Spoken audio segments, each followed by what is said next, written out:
সকাল থেকে টার্গেট নিয়ে সংসারের কাজগুলো স্টেপ বাই স্টেপ করে বিকেলে গেলাম ছেলের স্কুলে বসন্ত উৎসবে।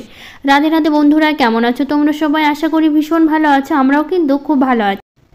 আজকে হচ্ছে বৃহস্পতিবার, তোমাদের সাথে নিয়ে আজকের ব্লগটা শুরু করছি। সাথে থাকো, আজকের ব্লগটা তোমাদের খুব ভালো লাগবে।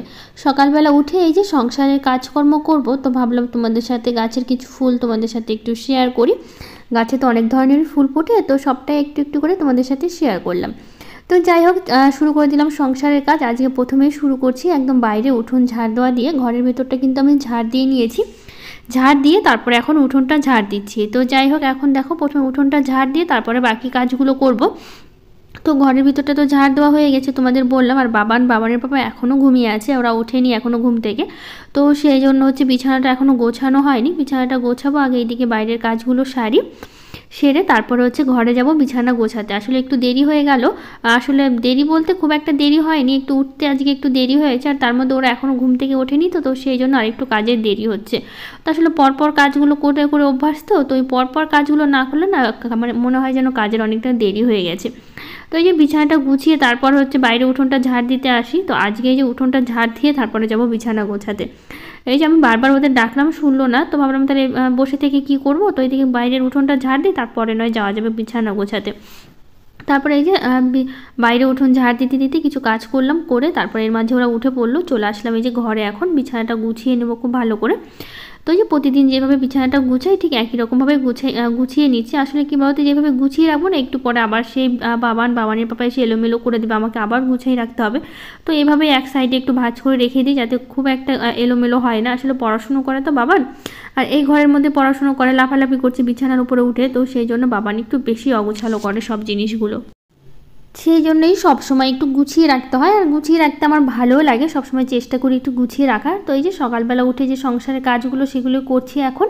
এই যে এখন ভালো করে বিছানাটা গুছিয়ে নেবো। আর বাবানের পর তো ওইদিকে বাইরে গেল, ওরা ব্রাশ করতে গেল। আর ওরা তো প্রতিদিন কী করে বলো তো, বাইরেই ব্রাশ করে, ঘরের মধ্যে ব্রাশ করে না। ওদের ব্রাশগুলো বাইরেই রাখা আছে, ওদের আমারটা শুধু ভেতরে রাখা আছে, আর ওদের দুজনের ব্রাশটা বাইরেই রাখা আছে। ওরা দুজনে বাইরেই সুন্দর মানে উঠানে হেঁটে হেঁটে বেশ মানে ভালোই মজা করে হচ্ছে ব্রাশ করেন। আমি তো তাড়াহুড়ো করে কাজ করি, আমার অত সময় মানে সকালবেলা হয় না যে একটু হেঁটে চলে ঘুরে মানে বেরিয়ে তারপর হচ্ছে একটু ব্রাশ করবো আর কি। তো যত তাড়াতাড়ি সব কাজ করা যায় মানে সেভাবেই কাজগুলো শুরু করি, যাতে তাড়াতাড়ি করে কাজগুলো শেষ করতে পারি। তো এই যে দুটো নাইটি ছিল কালকে কেচে দিয়েছিলাম, তো ভাবলাম কি আজকে একটু গুছিয়ে রাখি। আলনাটাও খুব ফাঁকা লাগছে, আসলে নাইটিগুলো না থাকলে না খুব ফাঁকা লাগে দেখতে। আর সবগুলো নাইটি দিয়ে একটু গুছিয়ে রাখে না, দেখতে তখন বেশ ভালো লাগে, বেশ গোছানো থাকে। তো এখন এই যে প্রতিদিনের সকালবেলা যে টুকিটাকি কিছু কাজ থাকে, জিনিসগুলো একটু গুছিয়ে রাখা, মানে ছোটোখাটো জিনিসগুলো, সেগুলো একটু গুছিয়ে নিয়ে তারপরে এখন এই যে বই নিয়ে বসেছি গোছাতে। তো এই যে বইগুলো এখন গুছিয়ে রাখছি ঠিকই, কিন্তু একটু পর আবার যখন বাবান পড়তে বসবে তখন আবার সেই বইগুলো নিয়ে আবার হচ্ছে অগোছালো করবে, তখন আমাকে আরেকবার করে আবার গুছিয়ে রাখতে হবে, জানো তো। তো বইগুলো গুছিয়ে না ঘরগুলো মুছে নেবো। তো এদিকে বললাম না, ঝাড় দিয়ে দিয়েছি, ঝাড় দিয়ে আজকে তারপর বিছানাটা গোছালাম। আসলে ওরা শুয়েছিল, তো ভাবলাম বসে থেকে কি করব, তো অন্য কাজগুলো আছে সেগুলো করে নিই। তার জন্য প্রথমে যে ঝাড়টা দিলাম, দিয়ে তারপর তো উঠোনটা ঝাড় দিলাম, দিয়ে তারপরে এখন এই যে বিছানাটা গুছিয়ে তারপরে এখন এই যে ঘরটা মুছে নিচ্ছি ভালো করে। তো মঞ্জুলা মহন্ত দিদিভাই বলেছে, হাই দিদিভাই কেমন আছো? আমি খুব ভালো আছি, আর তুমি কেমন আছো জানিও। অনেক দিন পর তোমার ভিডিও দেখছি, কারণ আমার ফোনটা খারাপ হয়ে গেল। আমাকে ভুলে যাওনি তো? না গো দিদিভাই, একদম ভুলিনি। আমি তো ভাবলাম হয়তো তুমি ভুলে গেছো আমাকে, তো সেই জন্য আর কমেন্ট করছো না। আসলে তুমি তো প্রতিদিন আগে ব্লগে কমেন্ট করতে, আমার তো ভীষণ ভালো লাগতো তোমার কমেন্টগুলো পড়তে, কিন্তু কয়েকদিন তুমি করোনি, তো ভাবলাম হয়তো তুমি আমাকে ভুলে গেছো, সেই জন্য করছো না। তো যাই হোক, আমি তো জানতাম না তোমার ফোনটা খারাপ হয়ে গেছে। তো জানিও দিদিভাই কেমন আছো, আর অনেক ভালোবাসা তোমাকে। তো এইদিকে হচ্ছে সবগুলো ঘরই প্রায় মোটামুটি মুছা হয়ে গেছে। তো এখন শুধু ডাইনিংটা বাকি আছে, ডাইনিংটা মুছে নেব। তো ডাইনিংটা মুছে নিলেই হয়ে যাবে। তো এই যে ডাইনিংটা মুছে নিচ্ছি। আজকে তো বৃহস্পতিবার, বাবানের পাপা হচ্ছে আজকে পুজো দেবে, তো আমি পুজো দিতে পারবো না দেখে, তো বাবানের পাপা বললো আমি সকাল সকাল স্নান করে পুজোটা দিয়ে দেবো। তো আমিও সকালবেলায় স্নান করে নেবো, মানে এদিকে ঘরটা মুছে নিয়ে তারপর হচ্ছে স্নান করব। তো বাবানের পাপা আজকে পুজোটা দেবে, আজকে আমার আর পুজো দেওয়া হবে না। তো এইদিকে দেখো, বললো না বাবান এখনও দেখো ব্রাশ করেই যাচ্ছে। আমি ওকে বারবার বলছি মুখটা ধুয়ে নাও, ওখানে দাঁড়িয়ে দাঁড়িয়ে দেখো ব্রাশ করছে। আমি ওকে বারবার বলছি কি ব্রাশ করা হয়ে গেছে, অনেকক্ষণ ধরে তো ব্রাশ করছে, এবার মুখটা অন্তত ধুয়ে নাও। তো শুনছে না কথা, দাঁড়িয়ে দাঁড়িয়ে ব্রাশ করতেই আছে। তো বিবিতা বোন বলেছে আজকের ভিডিওটা খুব ভালো লাগলো দিদিভাই, আর কিচেন ক্লিন করলে অনেক ভালো লাগলো, মাঝে মধ্যে তো একটু পরিষ্কার করতে হয়, না হলে অনেক খারাপ লাগে দেখতে। তোমার জন্য অনেক ভালোবাসা রইলো। হ্যাঁ গো বোন, আসলে মাঝে মধ্যে একটু করতে হয়, প্রতিদিন তো মোটামুটি তো অনেকটাই পরিষ্কার করে রাখি, তো একটু মাঝে মধ্যে যদি একটু ভালো করে ডিপ ক্লিন না করা হয় না, তখন খুব একটা ভালো লাগে না দেখতে। তো সেই জন্য মাঝে মধ্যে খুব ভালো করে একটু পরিষ্কার করি। তো যাই হোক, তোমাদের বললাম না স্নান করবো, তো এদিকে কিন্তু আমি স্নান করে একবার অনেকগুলো কাপড় কেচেছি, কারণ অনেকগুলো কাপড় জমা ছিল, আর কালকে তো ব্লগ করতে পারিনি, কারণ একটু সমস্যা, মানে প্রচণ্ড শরীরটা খারাপ ছিল, প্রচণ্ড মাথা ব্যথা ছিল কালকে, তো সেই জন্য কোনো ব্লগ করা হয়নি, আর তোমাদের সাথে শেয়ারও করা হয়নি, কোনো একদিন মানে মাঝখানে বাদ পড়েছে ব্লগ দেওয়া। আসলে শরীরটা প্রচণ্ড খারাপ ছিল, তো সেই জন্য আর করতে পারিনি, আসলে প্রচণ্ড মাথা ব্যথা ছিল। তো একদিন ওই জামা কাপড় কাচা হয়নি, তো সেই জন্য অনেকগুলো জামা কাপড় জড়ো হয়েছে, তো এক জায়গায় কাচবো করে রেখে দিয়েছি, তো দুটো একটা করে অনেকগুলো জামা কাপড়ই হয়ে গেছে। তো সেই জন্য এই যে মেলে দিচ্ছি এখন জামা কাপড়গুলো, অনেকগুলোই হয়েছে বললাম না, তো সেই জন্য সবকটা একটু ভালো করে মেলে দিচ্ছি। তো এদিকে জামা কাপড় মেলা শেষ হলে তারপর আবার রান্না করতে যাব। তো লক্ষ্মীকুণ্ডু দিদিভাই বলেছে এই তো ভালো লাগছে, সোনার শাখা পরলা আর বার যদি দাগ হয়ে যায় ব্যাস গেল, এখন হাতগুলো ভালো লাগছে, আর একদিন টাইম করে লাইভে আসো, মজা করব, গল্প করব। আর হ্যাঁ প্রিয়াঙ্কা, জোর করছি না, তোমার সময় হলে টাইম পেলে এসো। হ্যাঁ গো দিদিভাই, আরেকদিন আসবো লাইভে, সেদিন তো লাইভটা একদমই করতে পারিনি, তোমাদের বললাম নেটওয়ার্কের প্রচণ্ড সমস্যা ছিল, তো সেই জন্য লাইভটা করতে পারিনি। তো আরেকদিন আসবো, অনেকক্ষণ থাকবো লাইভে, আর অনেক গল্প করব।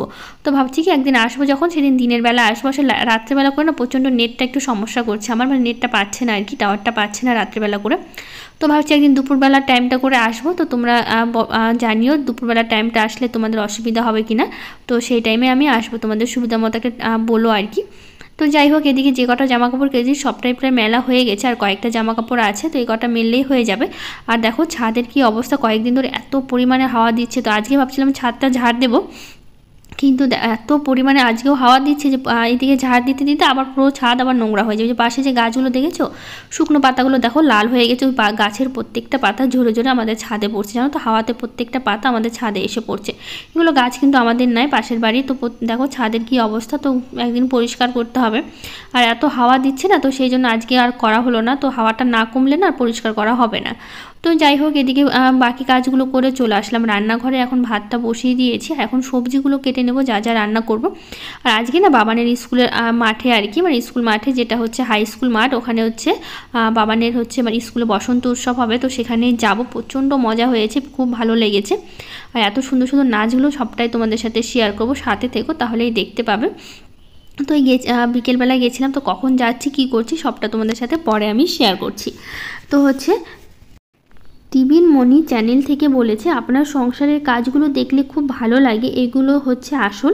আমি বাংলাদেশ থেকে বলতেছি, আপনার ছোট বা বড় বোন। Thank you. আমি জানি না তুমি আমার ছোট হবে না বড় হবে, তো যাই হোক দিদিভাই বলছি, যদি ছোট হয়ে থাকে অবশ্যই জানিও, তাহলে তখন বোন বলে ডাকবো তোমাকে। তো থ্যাংক ইউ, অনেক সুন্দর একটা কমেন্ট করেছো, এভাবে ভালোবাসা দিও সবসময়।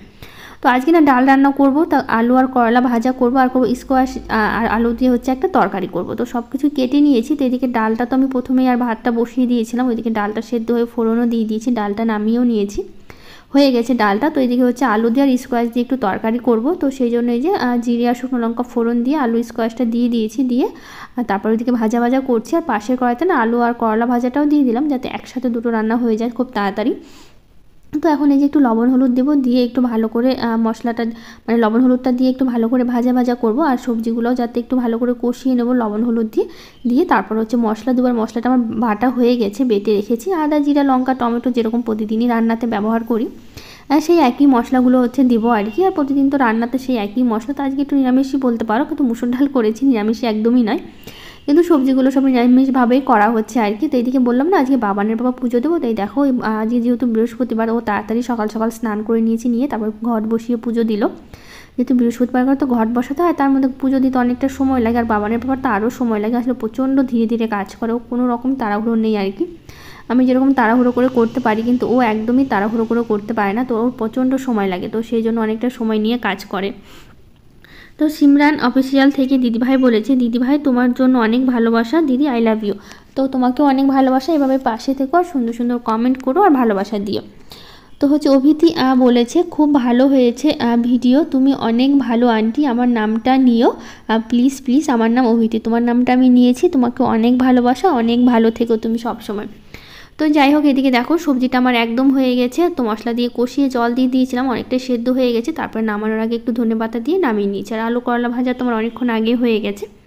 নামিয়ে নেওয়ার পর এখন হচ্ছে খেতে দেবো বাবানকে, বাবানের পাপাকে। তো আগে হচ্ছে এদিকে মানে বাবানকেও দিব, কিন্তু আজকে বাবানের স্কুল নেই, যেহেতু বৃহস্পতিবার করে বাবান বাড়িতেই থাকে, শুধু বাবানের পাপাকে দেবো। তো এদিকে হচ্ছে ভালো করে রান্নাঘরটা পরিষ্কার করে নিই, তো বাসন কটা মেজে নিই, তারপর হচ্ছে বাবানকে দেবো, বাবানের পাপাকে দেবো, আমিও খেয়ে নেবো তিনজনে একসাথে। তো এদিকে আমরা খাওয়া দাওয়া শেষ করে নিয়েছি, নিয়ে তারপরে হচ্ছে এই যে কয়েকটা ডাল এনেছিল, কয়েকটা মানে 3 রকমের ডাল এনেছি, আর একটাতে আছে চাল আছে, পোলাওয়ের চাল, মানে গোবিন্দভোগ চাল আর কি, যেটা পোলাও রান্না করা হয় ওই চালটাই এনেছি। তো একদিন পোলাও করবো, তো বাবানের বাবাকে বলেছিলাম নিয়ে এসে রাখতে। তো ডাল এনেছে হচ্ছে মুগ ডাল এনেছে, মটর ডাল মানে ছোটো মটর ডাল, আর মুসুর ডাল এনেছে।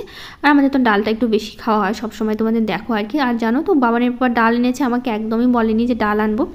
আর ঘরের মধ্যে কিন্তু আগে থেকে ক্যারি ব্যাগে অনেক ডাল আছে, সেই ডাল ওই ঢালার পর অনেকটা করে ডাল থেকে যায়, তো সেগুলো অন্য একটা কৌটাতে রেখে দিই। তো এই কৌটা শেষ না হওয়া পর্যন্ত তার ডাল ঢালা হয় না। তো কী করেছে বাবা, তো আর ঢালিনি এবার, আর কৌটাগুলো খালি দেখেছে বাবানের বাবা, ভেবেছে ডালগুলো আর শেষ হয়ে গেছে, আমাকে জিজ্ঞেসও করেনি। তারপর এখন ঘরের আমি ওকে বললাম যে দেখো কৌটাতে মানে প্লাস্টিকে করে কৌটাতে রেখে দিয়েছি আর কি, অনেক দেখো কত ডাল, এগুলো কিন্তু আগে থেকেই কত ডাল আছে, সব ধরনের ডাল, মুগ ডাল, মুসুর ডাল বলো, মটর ডাল, সব ধরনের ডালই আছে। আগে থেকে ক্যারি ব্যাগে কতগুলো করে আছে, আবার নিয়ে এসে রাখলো। তাই বললাম থাক, আছে যখন নিয়ে এসে রেখেছে তো কী হয়েছে, ডাল তো লাগে এমনিতেই, আমার সারা মাস হয়ে যাবে, আর এবার আর ডাল কিনতে হবে না। তো সেই জন্য সব ডাল আবার যেগুলো ছিল সেগুলোও রাখলাম, আবার যেগুলো আজকে ঢালার পর বেঁচে গেছিলো সেগুলোও রেখে দিলাম কৌটাতে। তো থাক ওখানে, যখন কৌটারগুলো শেষ হয়ে যাবে তখন আবার আরেকবার করে ঢেলে নেব। তো হচ্ছে সুনিতা ঘোষ বলেছে, দিদিভাই তুমি মাঝে মধ্যে শাড়ি পরবে, দেখতে ভালো লাগবে। ঠিক আছে দিদিভাই, পরবো, অনেক ভালোবাসা তোমাকে। আর শ্রেয়সী ব্লগ থেকে দিদিভাই বলেছে, দিদিভাই তোমার ছেলের বয়স কত আর কোন ক্লাসে পড়াশোনা করে? তো আমার ছেলের বয়স হচ্ছে 7, ও হচ্ছে ক্লাস 2-এ পড়ে। তো জ্যোৎস্না কারিগর দিদিভাই বলেছে, অনেক দিন পর তোমার ভিডিও দেখছি, কারণ রোজা রেখেছি, ভিডিও দেখার টাইম পাচ্ছি না। ও আচ্ছা দিদিভাই, তো সমস্যা নেই, তুমি যখন সময় পেও তখন হচ্ছে তুমি ভিডিও দেখো, তাহলেই হবে। তো এমডি হচ্ছে হাবিব কোয়াল চ্যানেল থেকে বলেছে, তোমার সকালে শীত লাগে না, কিছু গায়ে ব্যবহার করে নাও। বোন, আমি হুগলি জেলার ঘুরাপে বাড়ি। তো সেরকমভাবে ঠান্ডা লাগে না গো, এখন হচ্ছে যেহেতু অনেকটা ঠান্ডা কমে গেছে, সকালবেলা করে একটু ঠান্ডা পড়ে ঠিকই, কিন্তু খুব একটা লাগে না যে গায়ে দিতে হবে, তো সেই জন্য হয়ে যায় আর কি। আর তার মধ্যে আমার ঠান্ডাটা একটু কমও লাগে। তো যাই হোক, এদিকে দেখো বিকেলবেলা একদম 4টে বাজে, এখন 4টে থেকে ব্লগটা শুরু করছি আবার। তো আমি যে রেডি হয়ে নিয়েছি, বললাম না বাবানের স্কুলে যাব, ওদের স্কুলে বসন্ত উৎসব হবে। তো আমি যে দেখো রেডি হয়েছি, কেমন লাগছে অবশ্যই জানিও শাড়িটা পরে। তো অনেক দিদিভাই বলে যে শাড়ি পরতে, দেখো আজকে শাড়ি পরে আমি ঘুরতে বেরিয়েছি। তো কেমন লাগছে শাড়িটা পরে আর সেজে গুজে কেমন লাগছে সেটাও জানিও। তো এদিকে দেখো বাবানও রেডি হয়ে গেছে, আর বাবানের পাপাও রেডি, ওইদিকে তালা মারছে আর কি বাবানের পাপা। তো এখন হচ্ছে আমরা বেরিয়ে যাব বাইক নিয়ে। তো ওর বাবানের স্কুলে প্রোগ্রামটা হবে ঠিকই, কিন্তু সেটা না মানে বাবান যে স্কুলে পড়ে সেই স্কুলে না, ওদিকে একটা হাই স্কুল আছে, মানে ওখানে 5 থেকে 12 পর্যন্ত আর কি, ওই স্কুলে হচ্ছে অনুষ্ঠান হবে। আর বাবান তো পড়ে যেটা নার্সারি থেকে 4 পর্যন্ত আর কি, মানে একই স্কুল, মানে 2 জায়গায় আছে আর কি, একটা ছোটোদের আলাদা স্কুল আর বড়দের হচ্ছে আলাদা স্কুল। এখানে হচ্ছে মানে 5 থেকে 12 পর্যন্ত আছে, আবার বিএড কলেজও আছে, একই সাথে আছে আর কি। তো ওইদিকে হচ্ছে হোস্টেলও আছে আর কি স্কুলে। তো দেখো কত লোক এসছে, কত গাড়ি এসছে।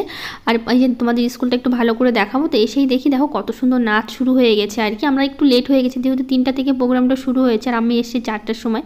বাবানের পাপা আবার স্কুলে গেছিলো, তো স্কুল থেকে ফিরতে একটু দেরি হলো আর কি। ওই যে দেখতে পাচ্ছ স্টুডেন্টগুলো বসে আছে, এগুলো কিন্তু সব হাই স্কুলের, কিন্তু যারা যারা ড্রেস পরে আছে, স্কুল ড্রেস পরে আছে।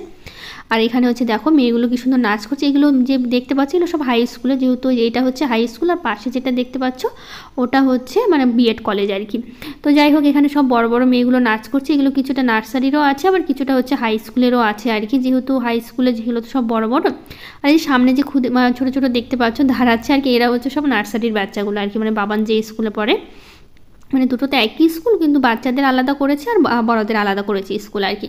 বাবান যখন 5 থেকে পড়বে তখন এই স্কুলে পড়বে। আসলে যে স্কুলে বাবান আছে ওই স্কুলে কি বলতো, সামনে মাঠ নেই, তো শুধু ছোটো একটা স্কুল, মানে স্কুলে যতটা জায়গা আর কি, মানে ছোটো নয় খুব একটা, আবার বড়ও নয় আর কি। তো স্কুলটা তোমাদের সাথে একদিন শেয়ার করবো। তো যাই হোক, ওখানে খুব একটা জায়গা নেই, ভেতর খুব অল্প জায়গা, মাঠ নেই তো। আর এই হাই স্কুলে যে এত বড় মাঠ আছে, তো যখনই ওই স্কুলে কোনো প্রোগ্রাম বা কিছু হয় না, সব প্রোগ্রামগুলো এখানেই হয় আর কি, হাই স্কুলে হয়, ওই নার্সারিতে হয় না আর কি। তো সেই জন্য এখানেই প্রোগ্রামটা করছে, আর মাঠে করছে বিকেল টাইমটা, ভীষণ ভালো লাগছে। আর দেখো ছোটো ছোটো বাচ্চাগুলো কী সুন্দর নাচ করছে। আসলে তোমাদের মিউজিকটা দিতে পারিনি, মিউজিকটা দিলে একটু কপিরাইট ক্লেম আসতে পারে, তো সেই জন্য দেওয়া হয়নি আর কি, এটা তোমাদের সাথে শেয়ার করতাম। তো এটা হচ্ছে কিন্তু হাই স্কুল, আর পাশেও যে দেখতে পাচ্ছ ওটা হচ্ছে আমার বক্সের পেছনে, ওটা হচ্ছে বিএড কলেজ আর কি। বাবান 5 থেকে এই স্কুলে পড়াশুনো করবে। আর এখানে হোস্টেলও আছে, যারা যারা হোস্টেলে থাকতে চায় হোস্টেলেও থাকতে পারে আর কি, মানে যারা দূর থেকে পড়াশুনো করে তাদের জন্য হোস্টেল আর কি। তো এগুলো কিন্তু সব যারা যারা নাচ করছে সব স্কুলের বাচ্চারা, এখানে যারা বসে আছে সবাই কিন্তু গার্জেনগুলোই আছে, বাইরের লোক খুব একটা নেই আর কি, খুব কম আছে আর কি, কিন্তু গার্জেনগুলোই বেশি আছে আর কি। তো যাই হোক, এদিকে দেখো একটু গালে আবির মাখানো হয়েছে, মানে পরিচিত সবার সাথে আর কি একটু খেলা হলো আর কি। তো এখানে যে এটা হচ্ছে হাই স্কুলের সব বাচ্চাগুলো আর কি, দেখো কি সুন্দর বিহু ডান্স করছে, এত ভালো লাগছিলো, তোমরা যদি মিউজিকটা দিতাম তাহলে বুঝতে পারতে। আর সব থেকে ভালো লাগছে দেখো ড্রেসগুলো পরেছে, আর বিহু ডান্সটা খুবই ভালো লাগে দেখতে আর কি মিউজিকের সাথে। আর তোমরা তো মিউজিক ছাড়াই দেখো এত ভালো লাগছে, মিউজিকটা দিলে কতটা ভালো লাগতো, আর এত সুন্দর ড্রেসগুলো পরে না আরও বেশি ভালো লাগছে। আর ড্রেসের জন্য সবথেকে বেশি সুন্দর লাগছে, সবাই একই রকম ড্রেসগুলো পরেছে। তো এদিকে দেখো শেষের দিকে প্রোগ্রাম বেশি খুব একটা টাইম হয়নি আর কি, সন্ধ্যার মধ্যেই প্রোগ্রাম শেষ হয়ে গেছিলো আর কি। তো এখানে সবাই দাঁড়িয়ে আছে কেন বলো তো, আসলে সবাই বলছে যে গার্জেনদের সাথে ছবি তুলবে আর কি, তো সেই জন্য আর কি সব গার্জেনরা মিলে এক জায়গায় হয়েছিল আর কি। তো সবাই আসেনি খুব একজন। তো যাই হোক, এদিকে শেষ প্রোগ্রাম, সবাই গার্জেনরা মিলে একটু নাচানাচি করছিলাম আমরা সবাই মিলে আর কি, আর বাচ্চাগুলো সবাই যে যেরকম পারছিল নাচানাচি করছিল। তো যাই হোক, আজকের মতো